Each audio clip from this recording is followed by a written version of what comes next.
Marwadi university మంచి భవిష్యత్తు కోసం తెలుగు విద్యార్థులు ఇష్టపడే యూనివర్సిటీ. కాల్ 9059052378 9059052379.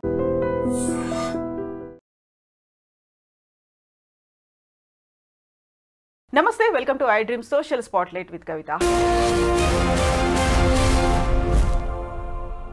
హైదరాబాద్ నగరంలో అడ్వకేట్ హత్య జరిగింది. హత్య నేపథ్యంలోనే అడ్వకేట్స్ ప్రొటెక్షన్ యాక్ట్ రావాలి అంటూ అడ్వకేట్లంతా ఏకమయ్యారు, నినాదాలు చేశారు, ఆందోళనలు కూడా చేశారు. అదే సమయంలో కొత్తగూడెంలో ఇంకొక ఇన్సిడెంట్ జరిగింది. ఒక అడ్వకేట్కి చెందినటువంటి 2 కార్లని దుండగులు తగలబెట్టారు. ఎందుకని ఈ మధ్య కాలంలో అడ్వకేట్లకు సంబంధించి ఇలాంటి వ్యవహారాలు, దారుణాలు కనిపిస్తున్నాయి? యాక్చువల్గా జరగాల్సింది ఏంటి? ఇప్పటిదాకా అడ్వకేట్లకి ఒక ప్రొటెక్షన్ యాక్ట్ అనేది ఎందుకు రాలేదు? మనతో పాటుగా ఉన్నారు హైకోర్టు అడ్వకేట్ కాంపిల్లి ఉదయకాంత్ గారు. ఉదయకాంత్ గారు నమస్కారం. సో అడ్వకేట్లే అందరి కోసం ఫైట్ చేస్తారు, ఒక చట్టాలని తీసుకొస్తారు, న్యాయస్థానంలో పోరాటాలు చేస్తారు, ఎంత కాలమైనా పర్లేదు అనేది ఒక నమ్మకం ఉంటుంది. అడ్వకేట్లే పోరాటాలు చేసే పరిస్థితి ఎందుకు వచ్చింది? మాకు రక్షణ కలిగించండి, ఒక ప్రొటెక్షన్ యాక్ట్ తీసుకురండి అంటూ ఆందోళనలు, రోడ్ల మీద తిరుగుతున్నారు. ఎందుకని ఇలాంటి పరిస్థితి వచ్చింది? ఫస్ట్ ఇన్స్టెన్స్ మీ క్వశ్చన్లోనే ఆన్సర్ వచ్చేసింది. అడ్వకేట్స్ పోరాటం చేస్తారని మీరు అంటున్నారు. పోరాటం చేస్తారు కాబట్టి పోరాట యోధులకు ఇచ్చే తగిన శాస్తి ఈరోజు ఇది ప్రజలు అజ్ఞానంలో వాళ్ళు చేస్తున్న యొక్క టెంపరీ యాక్ట్స్ వల్ల ఈరోజు అడ్వకేట్స్ ప్రాణాలు కోల్పోయిన పరిస్థితి వచ్చింది మేడం. అంటే ఈ మోర్ పర్టికులర్లీ ఇప్పుడు మనం మాట్లాడుకుంటే ఇస్రాయల్ గారి కేసు, దానికి సంబంధించి ఇప్పుడు సెన్సేషన్ అవుతుంది. అడ్వకేట్స్ ప్రొటెక్షన్ యాక్ట్ రావాలని చెప్పి మరొకసారి అది తెర మీదకి వచ్చింది. ఇదివరకు వామన్ రావు గారి దంపతులని రోడ్డు మీద బట్టబయలు నడి రోడ్డు మీద నరికి చంపుతూ ఉంటే ప్రజలు చూస్తున్నారు, వీడియోలు తీస్తున్నారు, లేకపోతే నానా రకాలుగా సోషల్ మీడియాలో ఇన్సిడెంట్స్ వైరల్ చేసే ప్రాసెస్లోనే ఉండే. కానీ ఏ ఒక్కరు కూడా ఇద్దరిని రోడ్డు మీద చంపుతుంటే తెగించేసి వాళ్ళ ప్రాణాలు కాపాడాలని ఎవరు అనుకోలేదు. అటువంటి సమాజంలో మనం ఉన్నందుకు సిగ్గుపడాలి. ఒకటి. రెండోది, నిన్న ఇన్సిడెంట్ మోర్ పర్టికులర్లీ ఒక అడ్వకేటు నువ్వు చేస్తుంది తప్పురా బాబు, తప్పు చెయ్యకు, నీ వల్ల ఒక కుటుంబం నాశనం అయిపోతుంది, నువ్వు వ్యక్తిత్వాన్ని మార్చుకో, నువ్వు మనిషి మారు, ఇది సరికాదని చెప్పేసి తన దగ్గర పనిచేసి ఒక ఎలక్ట్రీషియన్ అయినే అదే అపార్ట్మెంట్స్లో పనిచేసే ఎలక్ట్రీషియన్కు సర్ది చెప్పేసి నువ్వు మారాల్సిన పరిస్థితి ఉందని చెప్పి మారరా బాబు అంటే అర్థం చేసుకోకుండా ఆ వ్యక్తిని కాపుగాచి పట్టబగలు డే లైట్లో మర్డర్ చేసేసి వెళ్ళిపోయినాడు కత్తులతో. 10 రోజుల పాటు ఎదురు చూసి కాపుగా వచ్చేసి 10 రోజుల నుంచి ఎదురు చూసుకుంటూ చంపేసి వెళ్ళిపోయినాడు. ఎక్కడికి పోతుంది సమాజం, ఏమైపోతుంది? నిజంగానే మేడం నేను అంటున్నాను ఏంటంటే, సరే ఒక అడ్వకేట్గా అడ్వకేట్స్ మీద కన్సర్న్ నాకుంది కాబట్టి చట్టపరంగా అడ్వకేట్స్ ప్రొటెక్షన్ యాక్ట్ రావాలనేసి ఎందుకు అంటున్నామంటే మేడం, ఒక కామన్ మ్యాన్ను నువ్వు మర్డర్ చేస్తే ఇచ్చే శిక్ష కంటే అడ్వకేట్ను విషయంలో ఏదైనా దాడి జరిగితే వాళ్ళకంటూ ఒక స్పెషల్ యాక్ట్ ఏదైనా ఉంటే కనుక వాళ్ళ మీద దాడి చేయడానికి భయపడతారు. ఒక విషయం చెప్తా, పోలీసులు చేసే పని అది, న్యాయమూర్తులు చేసే పని అది. అన్నిటికంటే కూడా న్యాయవాది అటు పోలీసుకు, ఇటు ప్రజలకి, అటు జ్యుడిషియరీకి మధ్యలో ఉంటూ న్యాయాన్ని అంటే లీగల్ బ్రాకెట్లో న్యాయం అందే విధంగా, చట్ట పరిధిలో న్యాయం అందే విధంగా అడ్వకేట్స్ యొక్క రోలు, వాళ్ళ డ్యూటీస్ వాళ్ళు అక్కడ డిశ్చార్జ్ చేస్తూ ఉంటారు. ఏది కూడా బియాండ్ లా ఎవరు పోయినా కూడా తీర్పిచ్చే వాళ్ళు వీరు కాదు, జడ్జెస్ ఇస్తారు. మేము ఒక అడ్వకేట్స్గా ఒక మీడియేషన్స్ అంతే. కోర్టుకి మనిదంతా ప్రజలకి లేకపోతే ప్రభుత్వానికి మధ్యలో ఏదన్నా బేరసారాలు ఉన్నా, లేకపోతే ఏదైనా ఇష్యూస్ ఉన్నా కూడా, లేకపోతే ఏమైనా సమస్యలు వచ్చినా కూడా లీగల్గా న్యాయం కావాలని చెప్పి నా క్లయింట్కు బదులు మేము లీగల్గా అంటే చదువుకున్న అడ్వకేట్స్ కాబట్టి, చట్టం తెలిసిన వాళ్ళం కాబట్టి, సమస్యలు ప్రజలకు తెలియదు కాబట్టి అటువంటి అడ్వకేట్స్గా మేము ఉంటూ వీరి యొక్క సమస్యను చట్ట పరిధిలో న్యాయం కావాలని చెప్పి కోర్టును అర్థించే వాళ్ళం మేము. అంతేగాని ఎవరిని ప్రాణాలకో లేకపోతే మానవకో భంగం కలిగే విధంగా కానీ, ఎవరు ఆస్తులు జప్తు చేసుకోవాలి, లేకపోతే దొంగలను రక్షించాలి, లేకపోతే దొంగలు శిక్షించాలి అనుకునే స్థాయిలో ఏ అడ్వకేట్స్ ఉండరు. Just we're the court assisting officers అంటారు మమ్మల్ని. అటువంటి వారిని మీరు మా ప్రాణాలు తీయాల్సిన పరిస్థితి ఎందుకు వస్తూ ఉన్నది? మేం చేస్తున్న తప్పేంటి? ఈరోజు సరే నిన్న అది ఇష్యూ సద్దుమణుగు కాలేదు. ఒక వ్యక్తిని డేలైట్ బ్రూటల్ మర్డర్ చేసిన ప్రతి ఛానల్స్ కారై కూస్తూ ఉంటే అదే రోజు నైటు ఇంకొక అడ్వకేట్ని 2 కార్లు తగలబెట్టినారు. నిన్న కొత్తగూడెంలో జరిగిన ఇన్సిడెంట్ ఇది. ఏమైపోతుంది? ఇటువంటి పూర్తిగా నిర్మూలించాలంటే అడ్వకేట్ను టచ్ చేయాలన్నా కూడా భయపడే విధంగా కనుక చట్టాలు వస్తే కనుక బాగుంటుంది. ఒక పోలీసుని కొట్టడే ఎవడు? ఎందుకు? పోలీసుని కొడితే ఆ పోలీసుడు తిరిగి విని కాలు చేతులు రగ్గడతారు. ఎక్కువ మాట్లాడి తీసుకుపోయి లాకప్లో వేసేసి బొక్కలు కొడతారు. ఎక్కువ మాట్లాడితే 3rd డిగ్రీ ప్రయోగిస్తారు. కానీ అడ్వకేట్స్ మీరు ఎటువంటి లా అయితే మీరు ఇంప్లిమెంట్ చేస్తున్నారో అదే లా మేము ఇంప్లిమెంట్ చేస్తున్నాం కదా. నీకు ప్రభుత్వం ఒక అవకాశం ఇచ్చింది, నీకు జీతం ఇస్తుంది, నీకు ఒక గన్ ఇచ్చింది, మిమ్మల్ని ప్రొటెక్ట్ చేయమంటుంది. మీరు వన్స్ కేసు ఎఫ్ఐఆర్ చేసి ఛార్జ్షీట్ వేసిన తర్వాత మా పనులు కూడా అవే కదా. మీకు మధ్యలో మేము ఉన్నాం కదా. మరి మీకు ఆయుధాలు ఇచ్చేసి మిమ్మల్ని జనాలను తన్నమని పోతుంటే మరి మమ్మల్ని మేము ప్రొటెక్ట్ చేసుకోవడానికి మాకు ఆయుధాలు ఇవ్వలేని పరిస్థితి ఉన్నప్పటికీ అట్లీస్ట్ ప్రాపర్ యాక్ట్ అని ఉండాలి కదా. మా మీదకి ఎవరైనా వచ్చేసి దౌర్జన్యం చేసినా కూడా రైట్. ఇదే కాకుండా మేము ఒక ఇన్సిడెంట్ చూసినాం మహబూబా సమ్వేర్. ఒక అడ్వకేట్ను పోలీసు వాళ్ళు స్టేషన్లో బట్టబయలు కొడుతూనే ఉన్నారు. ఒక పోలీస్ స్టేషన్కి వెళ్తే అడ్వకేట్కి ఉన్న ప్రివిలేజెస్ ఏంటి? ఒకవేళ అడ్వకేట్ను కొడితే వాళ్ళకి ఉన్న ప్రివిలేజెస్ చట్టాలు ఏమి ఉన్నాయి అన్న దాన్ని నిజంగానే ఒక నిర్ధారించేసి ఒక ప్రాపర్ ఫ్రేమ్వర్క్ కింద ఒక కొత్త యాక్ట్ తీసుకొస్తే కనుక పోలీసు వాళ్ళైనా భయపడతారు, ప్రభుత్వం భయపడుతుంది. లేదంటే కనుక ఇటువంటి అగాత్యం చేసే వాళ్ళు వీళ్ళు భయపడతారు. Advocates protection act not only for the advocate మీద ఏదైనా దాడి జరుగుతూనే కాదు, అడ్వకేట్స్ ప్రివిలేజెస్ను కూడా మనం ప్రొటెక్ట్ చేసే విధంగా రావాల్సింది. అవి కనుక వస్తే కనుక we're the law protecting officers right madam. So we should be protected, advocates should be protected with a proper law అనేసి కొట్లాడుతున్నాం.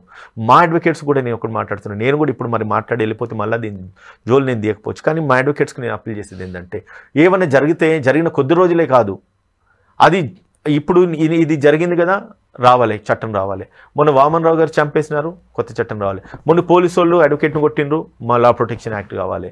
ఇట్లా కాదు, వచ్చి ఎంతసేపు కొట్లాడాలి. ఎందుకంటే మాకున్న ప్రాబ్లం ఏంటంటే ఇంట్లోకి వెళ్ళి బయటికి వెళ్తే కోర్టుకు వెళ్తే రోజుకు 5,000-10,000 సంపాదించుకుంటాం. అది కాదని చెప్పి వదిలేసి మనం ఉద్యమాలు చేసుకుంటూ పోతే నాకు వచ్చే ఇన్కమ్ నాకు రాదు. బాధ ఏంటంటే నాకు వచ్చే ఇన్కమ్ నాకు రాదని కాదు, నాకు వచ్చే ఇన్కమ్ వేరే ఇంకోటి దోసుకెళ్ళిపోతున్నాడు మా ఇంకో కొలిక్ అడ్వకేట్. కాంపిటీషన్. నేను ఇక్కడే అదే క్వశ్చన్ అడగబోతున్నాను. యూనిటీ అనేది అడ్వకేట్లలో ఉందా? ఎందుకంటే మీరు చెప్పినట్టుగా ఉద్యమాలు చేయడానికి రోడ్డు మీదకి వచ్చినటువంటి ఆందోళన చేస్తున్నటువంటి 10 మంది అడ్వకేట్లని అరెస్ట్ చేశారు, పోలీస్ స్టేషన్కి తరలించారు. ఇదొక ఇష్యూ. అయితే మీరు చెప్పింది ఇంకొక ఇష్యూ, నేను ఉద్యమాలు చేస్తూ ఉంటే నాకు రావాల్సిన కేసులు ఇంకొకరు పట్టుకుపోతున్నారని. అట్ ద సేమ్ టైం దస్తగిరికి సంబంధించి కూడా చూస్తే అక్కడ అడ్వకేట్ ఇజ్రాయెల్ని చంపింది నిందితుడు దస్తగిరి అనేది. నిందితుడి తరఫున కూడా వాదించడానికి వచ్చేది అడ్వకేట్లే కదా, అక్కడ ఏం చేస్తారు మరి అప్పుడు మీరు? అదే విషయాన్ని నేను నిన్న మీ ఛానల్లోనే మాట్లాడినా, మీడియా ద్వారా కూడా మళ్ళీ నేను అప్పీల్ చేస్తున్నా. ఏ అడ్వకేట్ కూడా వానికి బెయిల్ వేయద్దు, కడుపు కన్నం తినే ఏ లాయర్ కూడా వానికి బెయిల్ వేయద్దు. నిజంగా నేను చట్ట పరిధిలో ఉండి రేపటి రోజు ప్రాక్టీస్ చేస్తున్నావు అంటే వీడికి బెయిల్ వేయద్దు. రేపు ఒకవేళ కనుక నువ్వు బెయిల్ వేస్తే కనుక రేపు ఖచ్చితంగా నిన్ను ప్రతి అడ్వకేట్ నిందిస్తాడు. వీడు మర్డర్ చేసిన తర్వాత కూడా వీరికి బెయిల్ వేయాలంటే ఎవరు వేయాలి మేడం? మళ్ళీ అడ్వకేటే వేయాలి కదా. Matter of common sense. ఎవరు కూడా ముందుకు రావద్దని చెప్తున్నారు. నిజంగానే అటువంటిది కనుక ఎవరైనా వాడికి బెయిల్ వేస్తే మనం ఏదైతే ఈ యొక్క చట్టం రావాలి మనల్ని రక్షించుకోవడానికి ప్రభుత్వాలు ఒక కొన్ని ఫెసిలిటీస్ వాళ్ళు కొన్ని యాక్ట్స్ తీసుకురావాలనుకుంటే అది నీరు గారిపోతుంది. సో కాబట్టి ఈ యొక్క పర్టికులర్ ఇన్సిడెంట్లో మా అడ్వకేట్స్ అంతా కూడా స్ట్రింజెంట్గా ఉండేసి వీనికి ఉరిపడేంత వరకు కూడా మనం పోరాటం చేస్తే ఇంకొకటి ఎవడైనా అడ్వకేట్ను టచ్ చేయాలని కూడా భయపడతారు. అటువంటి సిచ్యువేషన్స్ మనం తీసుకురాగలిగితే తప్ప ఇటువంటి సమాజంలో ఇటువంటి ఇన్సిడెంట్స్ పునరుద్ధరణ కావు, సమాజంలో మార్పు రాదు మేడం. మీరంతా ఒకే ముక్త కంఠంతో ఉండి మేము వెళ్ళము, ఆయన తరఫున వాదించము అని చెప్పినప్పటికి కూడా కోర్టు ఒక ఫెసిలిటీ కల్పిస్తుంది, లీగల్ అసిస్టెన్స్ అనేది. మీరు ఇవ్వకపోయినప్పటికీ ప్రభుత్వం తరఫున వాళ్ళకి ఇవ్వాల్సినటువంటి అవసరం ఉంది, తన వాదనలు తను వినిపించుకోవడానికి. సో అలాంటి టైంలో జరగాల్సింది ఏంటంటారు? ఇప్పుడు ఒక లీగల్ వ్యవస్థ జ్యుడిషియరీకి సంబంధించి ఒక మాట ఉంటుంది, 10 మంది నిందితులు ముద్దాయిలు తప్పించుకున్న ఒక సామాన్య శిక్ష పడొద్దు అనుకున్నప్పుడు అతనికి కూడా హక్కులు ఉంటాయి కాబట్టి మనం లీగల్ అసిస్టెన్స్ ఇవ్వాలి అనేది ఉంటుంది. అప్పుడు ఏం జరగాలంటారు? ఇన్ని ఫెసిలిటీస్ ఉన్నాయి కదా, మేము ఇచ్చే తనం పెంచుకోండి, చంపేసేయండి, ఇంకేంటి.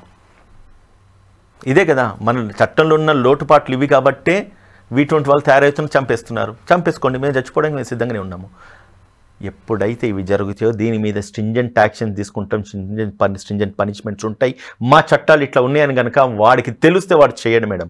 ఇప్పుడు మీరు అన్నారు కదా, ఒకవేళ అడ్వకేట్స్ మీద దాడి జరిగినా కూడా లీగల్ అసిస్టెన్స్ మీరు ఇస్తున్నారని చెప్పేసి మీరు అంటున్నారు. కోర్టునే మీరు ఈరోజు క్వశ్చన్ చేస్తున్నారు. నేను అంటున్నాను చట్టంలో లేదంటే ప్రభుత్వంలో ఉన్న విసులుబాటు ఇది, నేను కాదని నేను అనట్లేదు. అవే విసులుబాట్లు నిర్మూలించాలే, అవే విసులుబాట్లు ఉండొద్దు.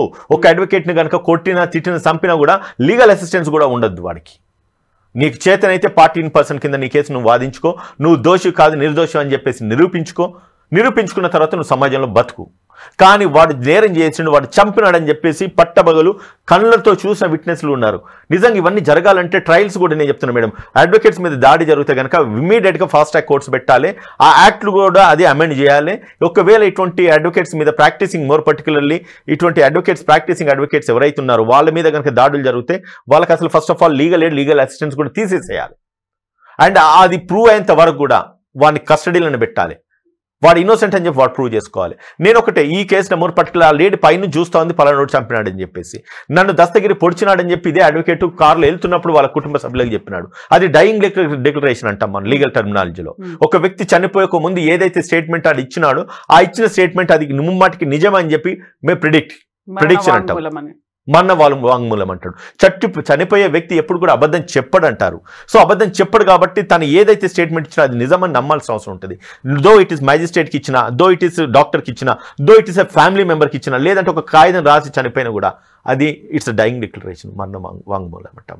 దాన్ని కనుక పరిగణలోకి తీసుకొని కనుక ఒకవేళ శిక్షిస్తే కనుక వాడు ఇంకొకసారి చేయడానికి భయపడతాడు. ఒక సింపుల్ ఎగ్జాంపుల్ నేను ఇదే వామన్ రావు గారి కేసులో చెప్తున్నాను మేడం.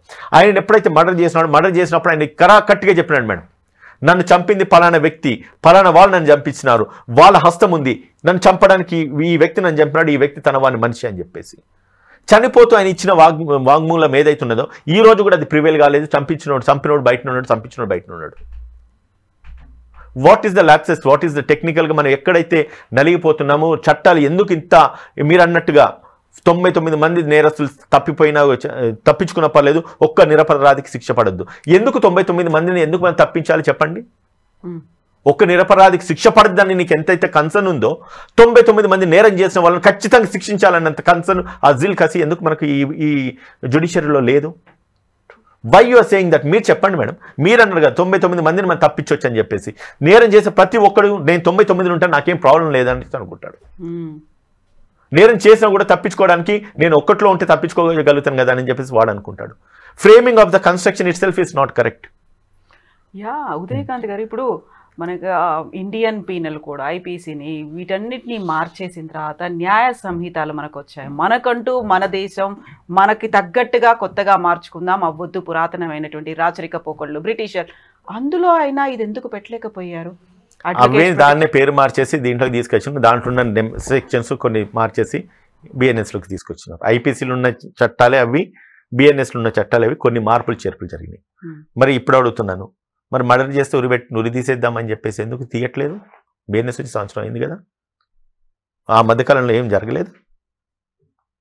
చట్టాలలో ఏమైనా ఒకటి చెప్తున్నాను, చట్టాలలో ఉన్న విసులుబాట్లు లోటుపాట్లు దేంట్లో ఉండేవి, దాన్ని మాకులాంటి ఎమినెన్స్ అడ్వకేట్సే మిస్యూజ్ చేస్తున్నారు. Sorry to say.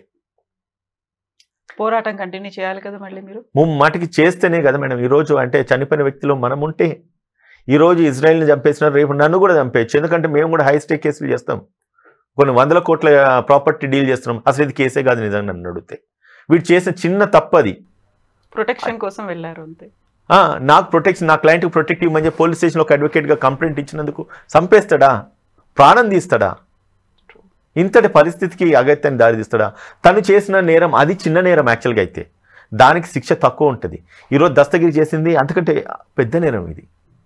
తను దానికైతే శిక్ష తక్కువ ఉండేది కావచ్చు అమ్మాయిని వేధించినందుకు, కానీ మర్డర్ చేసినందుకు ఈరోజు తప్పించుకున్నాడా? తనే పోయి లొంగిపోయినాడు కదా. తన కుటుంబానికి కాకుండా పోయిండు, ఇతన్ని తన కుటుంబానికి అడ్వకేట్ని కాకుండా చేసింది. వాళ్ళకి సైకలాజికల్గా మెంటల్ డిసార్డర్స్ ఏ స్థాయికి తీసుకెళ్ళినాయి. ఇవన్నీ కూడా అవసరమైతే కౌన్సిలింగ్ సెషన్స్ కూడా పబ్లిక్లో పెడితే ఇటువంటి మనం నిర్మూలించగలుగుతాం. What is the reaction from nationwide? మొత్తం అక్కడ నుంచి ఎట్లా ఉంది అసలు? దీని గురించి మాట్లాడుకున్నారా, వదిలేసారా? జరుగుతున్నాయి. నిన్న మర్డర్ జరిగింది కదా, ఇంకొక 4 రోజులు 5 రోజులు మాట్లాడుకుంటాము, 6వ రోజు మర్చిపోతాము. కామన్ సింపుల్ కదా. గాయం అయితే కొద్ది రోజులు ఉంటుంది, వారం 10 రోజులతో మారుతుంది. నిన్న గాయం జరిగింది, ఈరోజు అందరికీ బర్నింగ్ ఉంది, దీన్ని ఎక్కువ 4 రోజులలో సబ్సైడ్ అవుతుంది. నిజంగానే ఆ స్పిరిట్ మా సీనియర్ అడ్వకేట్స్కు వాళ్ళకి, ఎందుకంటే సో నాకంటే పైన వాళ్ళు పెద్దవాళ్ళు చాలామంది ఉన్నారు.